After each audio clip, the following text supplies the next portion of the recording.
In each and every organization, there are bosses and then there are toxic bosses.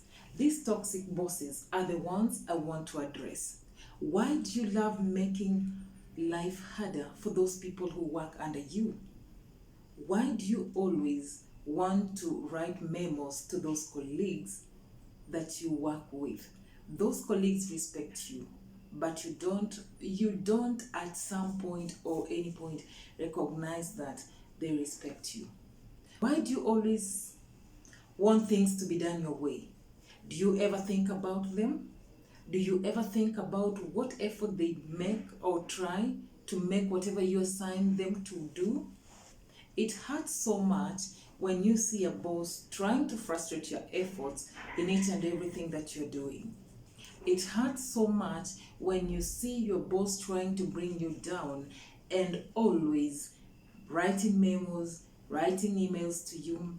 They want you to describe each and everything that you've done. It hurts so much when you send someone a memo wanting them to explain whatever they want to do, and yet you know very well you can sit them down and talk. What is so hard when you call your colleague to sit down and talk? Do you have to write them memos? Do you have to summon them to other bosses? It doesn't work that way.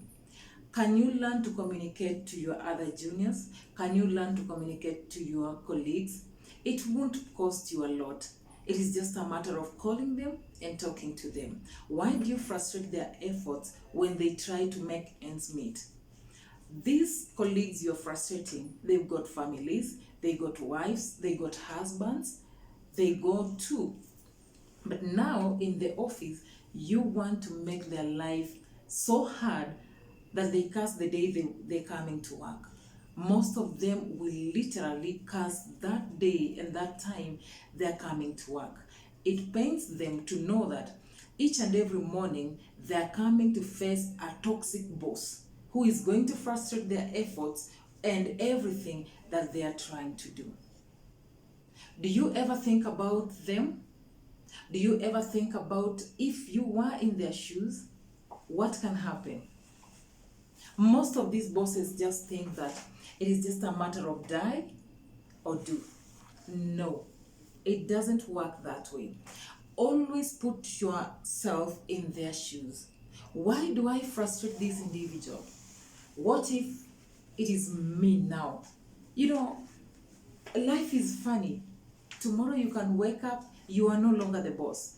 I, Mercy, am the boss somewhere. You walk into that office, you find Mercy is your immediate boss. You frustrated my efforts somewhere and I was sacked, or I was told to go home because of redundancy. I was told to go home because I don't work. Then you find I, Mercy, in that position and you want me to be your boss. Do you think I'm going to give you sweeter things that you did to me? Or I'm going to give you something good? No. Kindly, wherever you are, if you are any boss somewhere, always be mindful and thoughtful of other people. Think about them, never think about yourself. These bosses, learn to use kind words to your other colleagues. Learn to talk to them and get a way of communicating to them. Don't start throwing abuses to some other individuals who are even older than you. You can't call them your father, your mother. They are old enough to be your wife or your husband. But this doesn't go well when you, a simple boss, you become a toxic boss. You want to rule everyone. You don't want to listen to people. What you want to do is just having things done your way. Do you think is okay? No. I bet you that doesn't work anywhere. In this life, while we're still here and we're still working, you need to have colleagues who understand one another. You have to have a boss who you can run to, talk to, and tell them, fine boss, I was wrong. I know this didn't go well with you, but I'm sorry, we can work it out some other time.